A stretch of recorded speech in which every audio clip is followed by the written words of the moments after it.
11절부터 14절까지 같이 읽도록 하지요. 여호와께서 드릴 화목 제물의 규례는 이러하니라.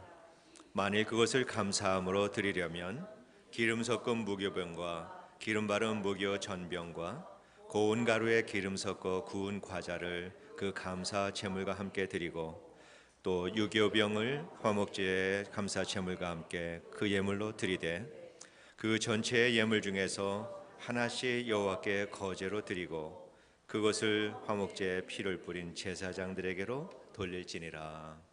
아멘. 이 지역에서 여러 해 동안 함께 신앙생활을 했던 적이 있고 또 친구처럼 지내는 사람 중에 박 장로님이다라고 하는 분이 있습니다. 그 장로님에게는 이남 일녀의 자녀들이 있는데, 그런데 이 큰애가 제일 큰 애가 딸입니다. 딸이 어렸을 때 백혈병에 걸렸습니다. 그런데 이제 이 아이가 스탠포드 병원에서 가진 노력을 다 했는데도 고치지를 못했어요.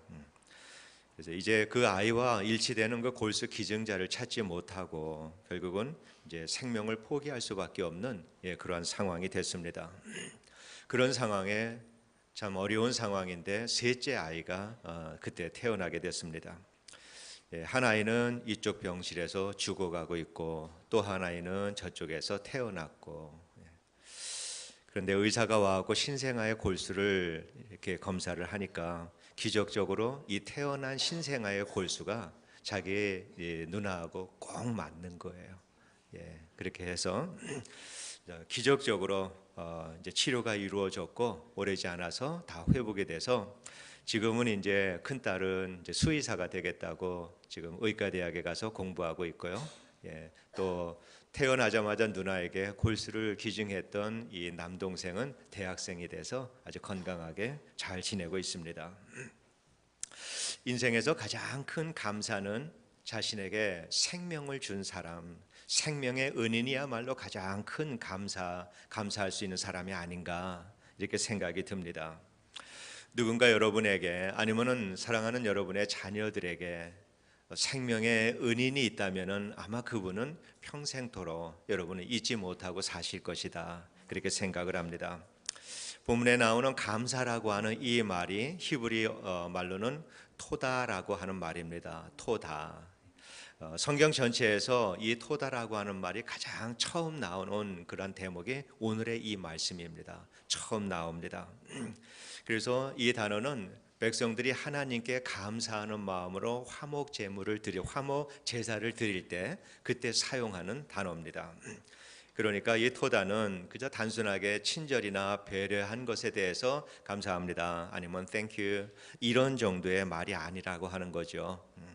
이스라엘 백성들이 생명의 위협을 받고 그 위기로부터 벗어났을 때 하나님께 감사합니다. 감사한 마음으로 드릴 제사를 드릴 때 이 단어를 사용을 했는데, 그래서 이스라엘 백성들은 네 가지의 경우를 이렇게 정해놓고 이러할 때는 하나님께 감사함으로 화목 제물을 드려라라고 하는 그렇게 분류를 했습니다. 첫째는 위험한 먼 여행을 다녀온 사람들. 그 당시에 여행을 다닌다라고 하는 것은 굉장히 어려운 일이었습니다. 강도의 위험도 있고 자연의 위험, 질병의 위험, 또 도둑의 위험, 많은 어려움들이 있기 때문에 그 어려운 가운데 모든 일정을 다 마치고 집으로 돌아오면은 하나님께 감사한 마음으로 이 화목 제물을 드렸습니다.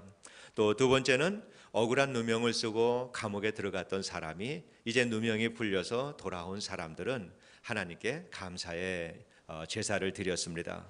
또 세 번째로는 죽을 병에 걸렸다가 기적적으로 살아난 사람, 그래서 하나님께서 그에게 새로운 생명을 주신 것에 대해서 감사하는 마음으로 화목 제사를 드렸습니다. 또 마지막으로는 바다 여행을 하고 돌아온 사람들은 화목 제사를 하나님께 드렸습니다. 그 당시에 바다 여행이다라고 하는 것은 죽음을 각오해야 되는 일이거든요. 요즘처럼 기상을 잘 알려주는 것도 없고 사람들의 경험에 의지할 수밖에 없는 이러한 상황 속에서 바다 여행을 하고 돌아올 수 있었다는 것은 하나님의 은혜다. 그래서 감사한 마음으로 하나님께 이 화목 제사를 드렸습니다. 사도행전에 볼 때 바울이 큰 배를 타고 바다를 건너서 로마로 가는 대목이 있는데 거기에서도 얼마나 죽을 고비를 넘깁니까? 그런 것들을 볼 때 바다 여행이 얼마나 위험한 것인가라고 하는 것을 우리들이 짐작을 할 수가 있습니다. 이렇게 인생의 위기를 벗어난 사람들이 이것이 하나님의 사랑이고 하나님의 은혜다라고 생각을 해서 감사한 마음으로 드리는 제사가 화목 제사입니다. 그래서 우리가 이 화목 제사의 의미를 잘 살펴보면은 그 속에 우리 예수 그리스도의 은혜와 사랑이 고스란히 담겨져 있는 것이 이 화목 제사입니다. 본문에 나와 있는 대로 화목 제사를 드릴 때는 흠 없는 양을 죽여서 그 제단에 뿌림으로 화목 제사를 드립니다. 또 누룩을 넣지 않고 기름을 섞고 발라서 무교 전병을 만들어서 하나님께 드렸습니다. 무교병이다라고 할 때 우리가 얼른 생각나는 것이 있죠. 그것은 출애굽의 사건이죠. 그래서 무교병이다라고 할 때는 이것이 곧 생명의 양식을 말합니다. 그리고 이 떡에 기름을 섞어서 이렇게 굽거나 아니면은 기름을 발라서 이 무교병을 만든 이 기름은, 이때 사용하는 기름은 건강하게 잘 지내는 것을 말합니다. 그래서 무교병을 하나님께 드린다라고 할 때 이거는 생명의 양식과 건강을 주신 하나님께 감사를 드립니다. 이러한 의미로 백성들이 하나님께 제사를 드렸습니다. 그리고 보면은 또 누룩을 넣은 떡도 하나님께 드려라. 이거는 유교병이라고 그러죠. 이것도 하나님께 드리라라고 말씀을 합니다. 유교병을 누룩을 넣으면 빵이 부풀죠. 그래서 유교병은 성장과 풍요와 자유로움을 상징하는, 그래서 하나님께서 우리에게 이러한 인생의 위기를 넘기게 하시고 그러면 우리에게 풍요로움을 가져다 주신 하나님이시다라고 하는 것을 기억하면서 하나님께 제사를 드렸습니다. 이렇게 하나님께 감사한 마음으로 화목 제사를 드리면서 내게 생명을 다시 연장시켜 주신 하나님께 감사, 그리고 다시 한번 하나님께 헌신하며 살고자 하는 그러한 마음의 결단을 하면서 이스라엘 백성들은 하나님께 제사를 드렸습니다. 이 화목제 안에는 우리를 구원하기 위해서 십자가에 달려 죽으신 우리 주님의 죽음, 그리고 우리가 이 땅에 살아가는 동안에 부족함이 없도록 모든 것을 공개해 주시는, 제공해 주시는 하나님의 사랑과 인도하심과 평안함이 이 안에 그대로 잘 담겨져 있습니다. 우리 주님께서는 우리에게 이러한 모든 것들을 주시기 위해서 본인 자신이 흠없는 제물이 되어서 하나님께 바쳐졌고요. 그리고 그로 인해서 우리에게 새로운 생명을 주시고 풍요로운 생명의 떡이 주님께서는 되어 주셨습니다. 그래서 이 화목 제사를 잘 보면은 주님의 모습이 너무나도 선명하게 보이는 것을 우리가 알 수가 있습니다. 제가 가지고 있는 책 중에 유대교의 주석서가 있습니다. 유대교에서 쓰는 랍비들이 쓰는 주석서를 제가 하나 가지고 있는데, 오늘 본문을 보면서 유대교 사람들은 어떻게 이 본문을 해석하는가, 이걸 한번 봤는데 성경 해석의 정신이 우리하고 전혀 다르지 않다. 이것을 알 수가 있었습니다. 다 같은데 다만 한 가지, 아직도 메시아를 기다리고 있다라고 하는 것이 한 가지 다른 점입니다. 그 유대교에서 기다리는 그 메시아, 이 메시아가 세상에 오면은 세상을 온전하게 합니다. 그래서 더 이상 사람들이 죄를 짓지 않게 됩니다. 죄를 짓지 않게 되니까 더 이상의 속죄 제사가 필요가 없게 됩니다.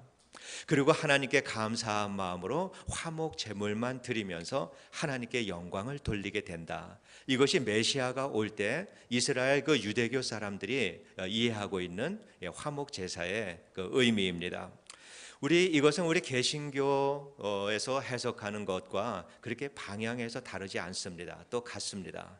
그러나 한 가지, 메시아를 여전히 기다리고 있다라고 하는 이 근본적인 이 이유가 다를 뿐이죠. 그들이 기다리던 메시아, 그들이 죽인 예수님이시죠. 그리고 우리를 구원하신 예수님이십니다. 주님은 우리를 하나님과 화목하게 하기 위해서 주님께서는 화목 제사의 제물이 되셨습니다.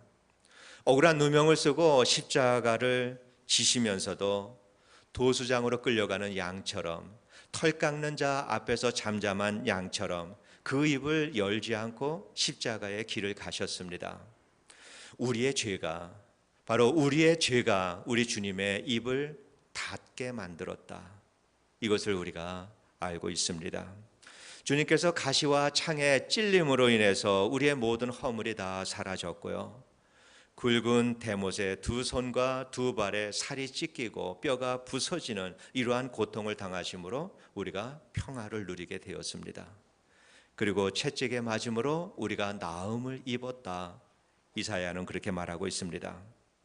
주님께서 이 십자가의 죽음을 통해서 우리의 죄와 허물과 근심과 두려움과 양심의 가책과 죄책감, 이 모든 죄로부터 오는 죽음의 그림자로부터 우리를 다 해방시켜 주셨고 자유하게 해 주셨습니다.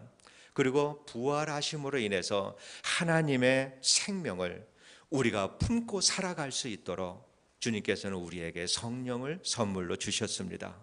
그래서 이제는 우리가 하나님의 나라의 풍요로움을 누리며 살아갈 수 있도록 주님께서 우리의 삶을 축복해 주셨습니다.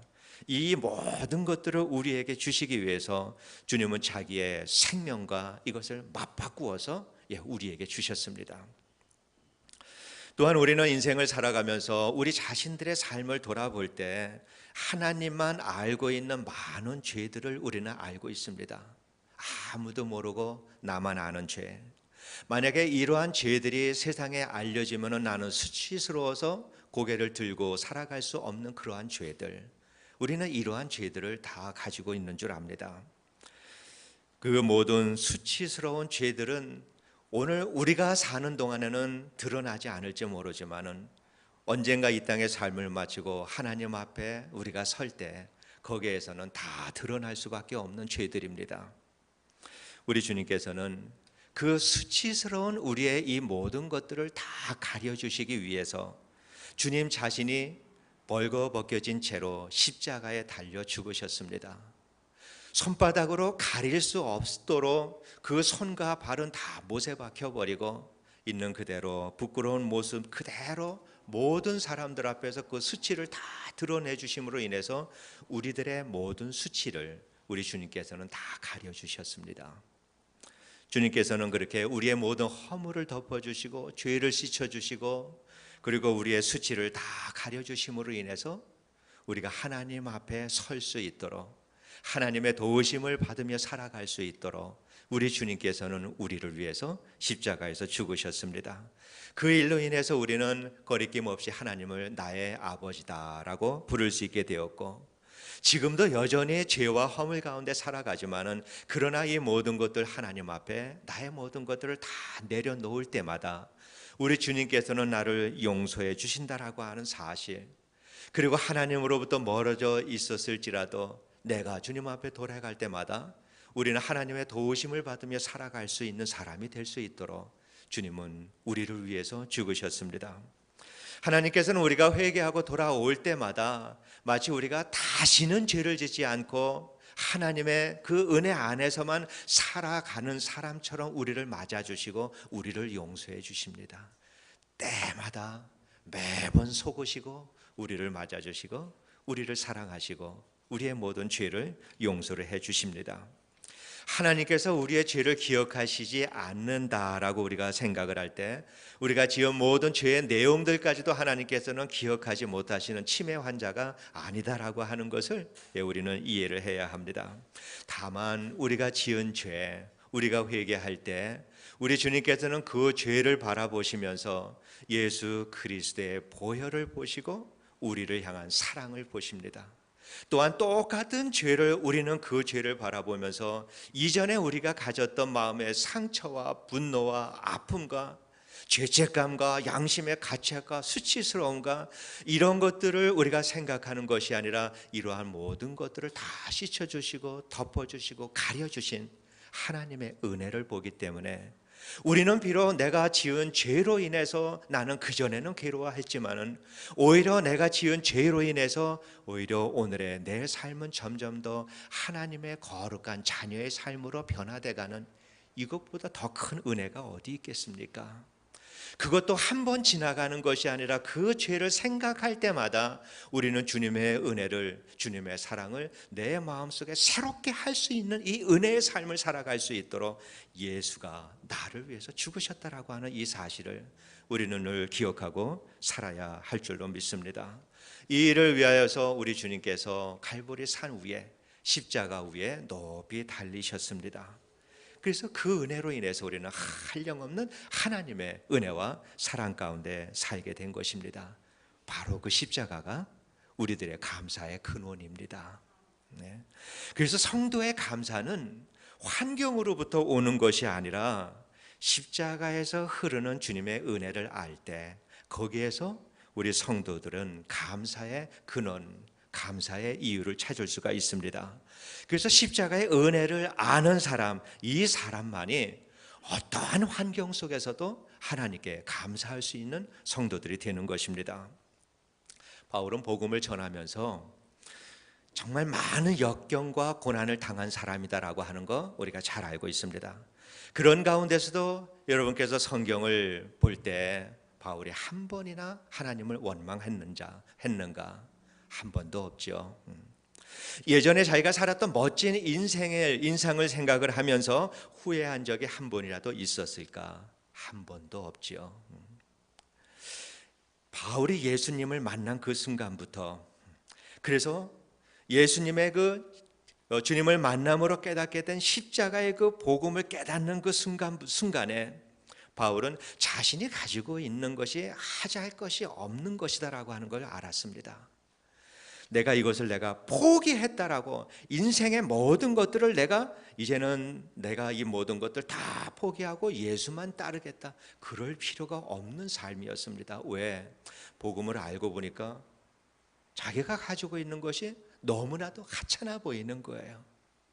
그러니까 복음을 깨닫고 나서 자기의 모든 가진 것을 바라보면서 바울은 말하기를 배설물 같다, 그런 정도밖에 되질 않는다라고 하는 거죠. 여러분께서 발견한 복음의 가치는 얼마나 큰 것인지 한번 생각해 보시기 바랍니다. 여러분 안에서의 복음은 얼마나 가치 있는가? 여러분께서 평생 쌓아 올린 재물이 있고 건강이 있고 또 지위와 배경과 경험이, 이러한 모든 것들을, 이런 것들에 비교해 볼 때 복음과 그것들과의 가치는 얼마나 다른가? 여러분의 생명조차 마른 풀과 같이 여길 만큼 복음이 소중하게 여겨지시는가? 복음을 위해서라면 오늘의 이 문명의 삶을 떠나서 주님이 원하시는 곳에 언제라도 가서 그곳에 내가 설 수 있고, 또 주님이 원하시는 삶을 살아갈 수 있을 만큼 복음이 내 삶의 중심이 되는 삶을 나는 살아가고 있는가? 아니면은 누군가가 내 마음에 조그만 상처를 주면은 언제라도 나는 던져버릴 수 있을 정도의 복음의 가치를 가지고 살아가고 있는가? 십자가에서 주님께서 나를 위해서 하신 이 모든 것들을 내가 이해한다 하고 있지만은, 그래도 누군가가 내 마음에 내 자존심을 상하게 하면 참지 못할 만큼의 가치가 내가 가지고 있는 복음의 가치인가? 우리의 삶 속에 복음이 차지하고 있는 자리는 어디인가? 얼마나 복음이 내 인생에 중요하고 소중한 것인가? 우리 안에서, 우리의 삶 속에서 예수 그리스도의 십자가의 죽음의 의미는 어떻게 나타나고 있는가? 그래서 이 모든 것들을 이해한 내 인생의 방향은 어디로 가고 있고, 나는 인생의 어떠한 목적을 가지고 살아가고 있는가? 지금 내 앞에 죽음이 바로 닥친다 하더라도 일말의 후회도 없이 정말 끝까지 붙들고 살 수 있을 만큼 정말 가치 있는 것이 바로 이 복음인 것이, 나는 그 복음이라고 하는 이 사실을 확증하면서 증거하며 살아갈 수 있는가? 10년, 20년, 50년, 100년 동안의 유한한 이 세상에서의 가치가 아니라 그리스도인으로서 영원한 가치를 지닌 여러분의 인생의 목적은 어디에 두고 살아가고 있는가? 깊이 우리가 고민하고 생각해야 할 줄로 믿습니다. 성경의 수많은 사람들은 또 기독교의 2000년 역사 속에서 인생의 목적을 분명하게 삼고 살았던 사람들이 참으로 많이 있습니다. 그분들은 한 가지를 위해서 살았습니다. 하나님께 영광을 돌리는 것. 이 하나님께 영광을 돌리는 것으로 인생의 유일한 목적으로 살았던 수많은 사람들, 이 사람들이 교회의 역사 속에 많이도 존재해 왔습니다. 이러한 사람들은 어떠한 일을 당하든지 어떤 환경에 있든지 그 환경 속에서 하나님의 이름을 높이고 하나님께 영광을 돌리는 삶, 이러한 삶을 살았습니다. 그렇게 살았던 그들의 삶이 이 세상에 살아가면서 고통스러웠고 참 견디기 어려운 삶, 그래도 내가 이 땅에서는 이렇게 힘들지만은 그래도 내가 천국에 가면은 하나님께서 다 보상해 주겠지, 이렇게 살았던 사람들이 아닙니다. 그분들은 그렇게 힘든 고통스러운 인생을 살아갔지만은 우리들이 보통 사람들이 알지 못하는 놀라운 하나님의 은혜 가운데 살았습니다. 우리가 알지 못하는 행복을 안고 살았고, 이것이야말로 정말 의미 있는 인생이다라고 하는 것에 흔들리지 않는 확신을 가지고 살았던 분들이 그러한 분들입니다.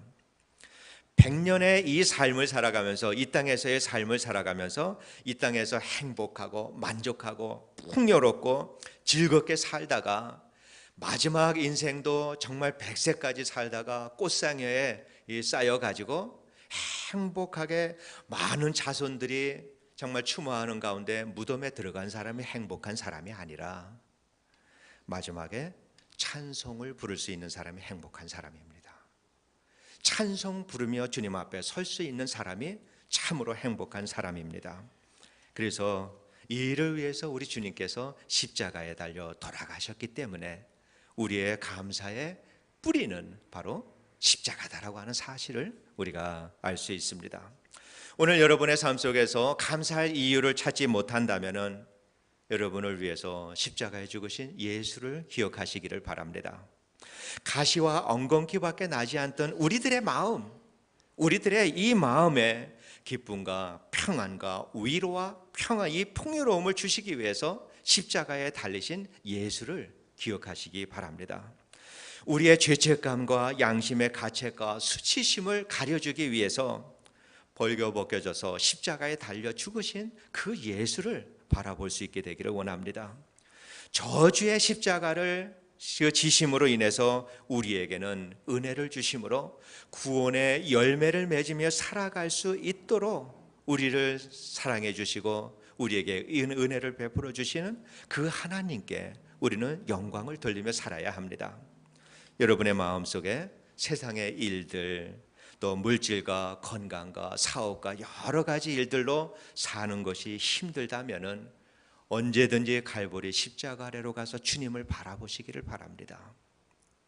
그러면 그곳에 여러분이 내려가서 주님을 십자가를 바라보기만 하면, 그리고 주님의 죽음과 여러분의 죽음이 연합된 이러한 삶을 살게 된다면은 오늘의 여러분의 고난이 지금보다도 좀 더 나은 믿음의 삶으로 여러분을 인도해 주신다라고 하는 사실입니다.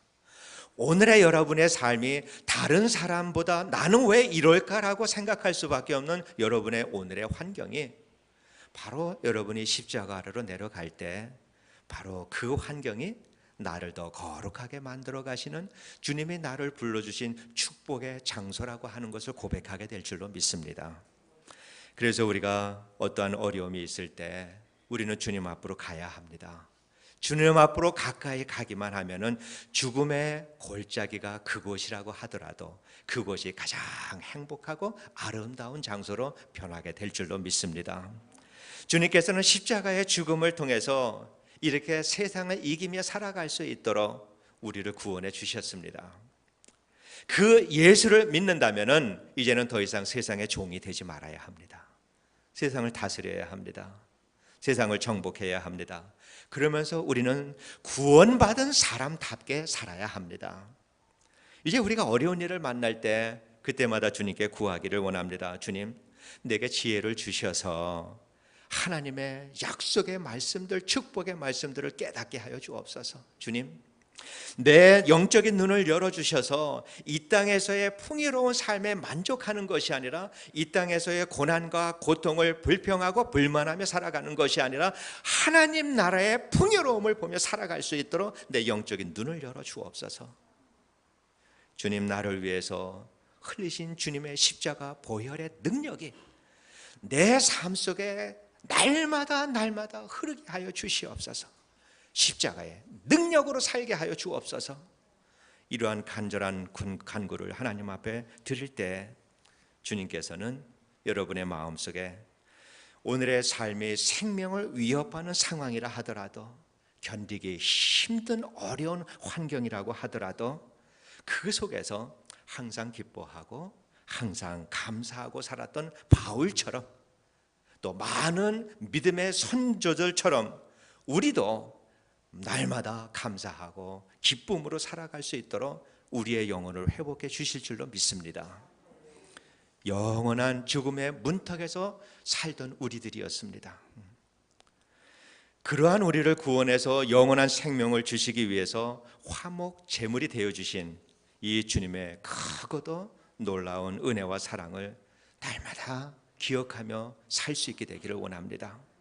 그 사랑에 감동이 되어서 그 은혜의 그 충만하심 속에서 살 수만 있다면은 우리의 삶은 한 발자가 걸을 때마다 천국을 향한 이 발걸음이 될 것이고, 우리의 날마다의 삶은 천국을 누리는 삶이 되어질 것이고, 이러한 삶에서 깨어서, 영적으로 깨어서 우리가 살아갈 때 주님이 그렇게도 보기 원하시는, 그리고 바울이 그렇게도 되기 원했던 거룩하고 흠없고 책망받을 것이 없는 아름다운 신앙인으로 날마다 변화되어 갈 줄로 믿습니다. 그러한 사람이 하나님의 영광을 인생의 목적으로 삼고 살아가는 참 그리스도인입니다. 주님께서는 십자가를 제단 삼아서 자신의 몸을 제물로 드림으로 우리에게 생명과 풍요로움을 주셨습니다. 그래서 이제는 십자가에서 흐르는 하나님의 사랑과 예수 그리스도의 그 은혜를 날마다 기억하고 살아가면서 여러분의 삶 속에서 감사가 그치지 않는 매일매일의 삶이 되기를 주님의 이름으로 축원합니다. 기도하겠습니다. 은혜로우신 아버지 하나님, 주님께서 우리를 위하여서 십자가에 달려 죽으셨고 그 보혈의 능력으로 우리는 모든 죄가 다 씻임을 받고 영원한 생명을 얻고 하나님의 자녀가 되었습니다. 그러나 하나님, 우리는 그 십자가에 영향력 있는 삶을 얼마나 살고 있는가 생각해 볼 때 주님 앞에 참으로 부끄러울 뿐입니다. 하나님, 그러나 이제는 하나님의 자녀답게 살게 하여 주시옵소서. 세상의 종으로 사는 것이 아니라 이제는 세상을 다스리며 살게 하여 주시옵소서. 이제는 오직 하나님의 영광을 인생의 목적으로 삼고 살아가는 참 그리스도인의 삶을 살아가는 우리 모든 성도님들 되게 하여 주옵소서. 예수님 이름으로 기도드리옵나이다. 아멘. 우리 다 같이 일어나셔서 봉헌 찬송하겠습니다.